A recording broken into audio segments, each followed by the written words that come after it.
গুইমারায় রামসুবাজারে অগ্নিকাণ্ডে ক্ষতিগ্রস্তদের মাঝে সেনাবাহিনীর আর্থিক সহায়তা প্রদান। গুইমারা প্রতিনিধি।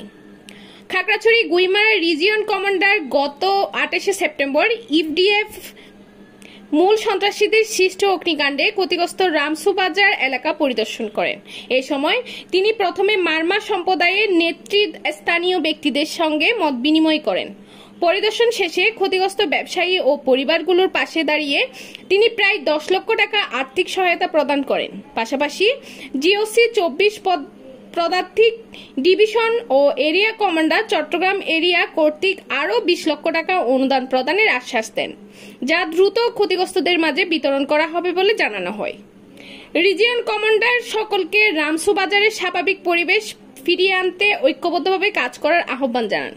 তিনি সাম্প্রদায়িক সম্প্রীতি বজায় রাখার পাশাপাশি অপপ্রচার ও স্বার্থান্বেষী মহলের প্রভাব থেকে দূরে থাকার অনুরোধ জানান।